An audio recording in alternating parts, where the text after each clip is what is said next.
Assalamualaikum warahmatullahi wabarakatuh. Perkenalkan, nama saya Hafuz Satri Ibrahim. Saya mahasiswa baru Prodi S1 Gizi Fakultas Kesehatan Universitas Nahdlatul Ulama Surabaya. Di sini saya akan memenuhi tugas mata kuliah Bahasa Indonesia. Dosen pengampu yakni Bapak Rudi Umar Susanto MPD. Saya akan berbagi cerita pengalaman hidup saya tentang pengalaman perdana menjadi mahasiswa baru yang kuliah di jurusan gizi. Periode pengenalan kehidupan kampus atau biasa disebut dengan PKKMB masih dilaksanakan secara semi daring atau online dikarenakan pandemi COVID-19 yang tak kunjung selesai. Ketika PKKMB via daring atau online ataupun ketika offline, saya sempat berkenalan dengan beberapa teman yang terdiri dari berbagai fakultas dan prodi yang berbeda-beda.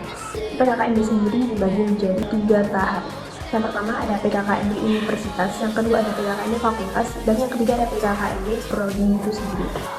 Yang pertama ada PKKMB universitas, yakni dilaksanakan secara 1 hari online dan satu hari offline. Dan jadi dilaksanakan secara 2 hari. Yang pertama ada PKKMB universitas atau ospek universitas. Yang mana satu kelompok terdiri dari berbagai mahasiswa dari fakultas dan prodi yang berbeda-beda, yang mana dilaksanakan 1 hari online dan 1 hari offline, jadi dilaksanakan secara 2 hari. Yang kedua ada PKKMB Fakultas Kesehatan, karena prodi saya yakni prodi gizi berada pada Fakultas Kesehatan yang dilaksanakan via online, via daring, dilaksanakan melalui Zoom meeting. Yang ketiga ada PKKMB prodi itu sendiri, dilaksanakan secara offline, yakni bertempat di ruang kelas gizi.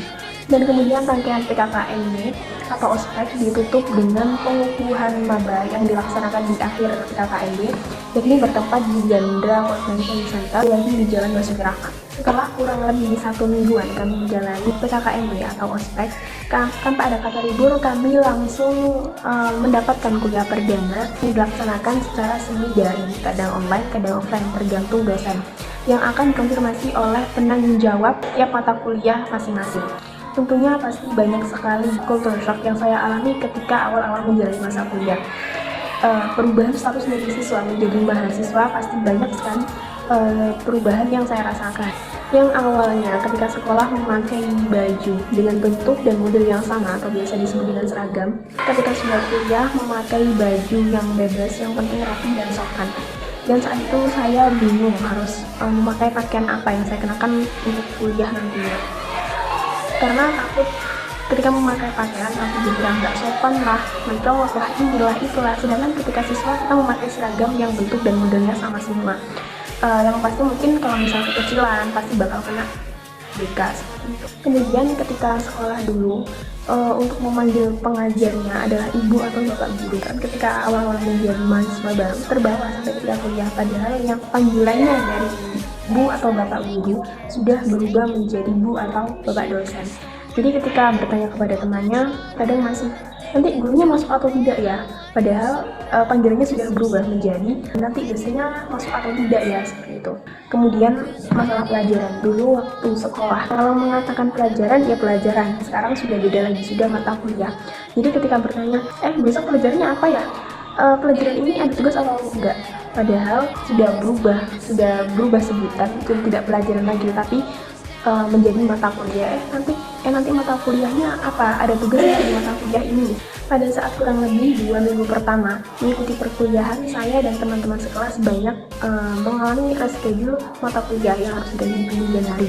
Karena pada saat itu prodi S1 Gizi Usaha sedang dalam masa akreditasi, jadi banyak matkul yang kosong yang harus diganti di kemudian hari. Dan alhamdulillah ketika hasil akreditasi keluar dengan segala ikhtiar dan doa, prodi S1 Gizi Usaha mendapatkan akreditasi yang unggul, yang mana perguruan tinggi di Indonesia saat ini untuk prodi gizi baru 2 perguruan tinggi yang mendapatkan akreditasi unggul untuk jurusan gizi itu sendiri. Yang pertama untuk perguruan tinggi negeri atau PTN dipegang oleh Universitas Indonesia.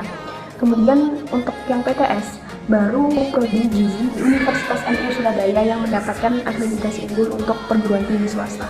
Setelah proses akreditasi selesai, perkuliahan menjadi normal kembali sesuai dengan jadwal yang telah ditetapkan.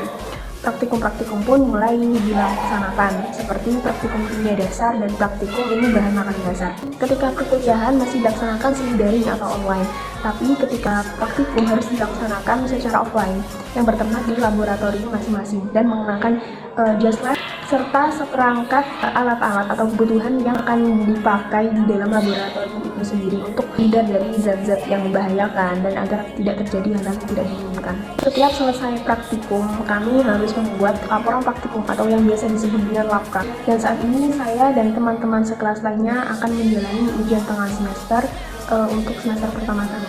Semoga mendapatkan kemudahan, kelancaran, dan kesuksesan. Amin. Baik, cukup sekian pengalaman kehidupan saya mengenai pengalaman perdana menjadi mahasiswa baru di Prodi Gizi Universitas NU Surabaya. Sekian yang dapat saya sampaikan, kurang lebihnya mohon maaf. Wassalamualaikum warahmatullahi wabarakatuh.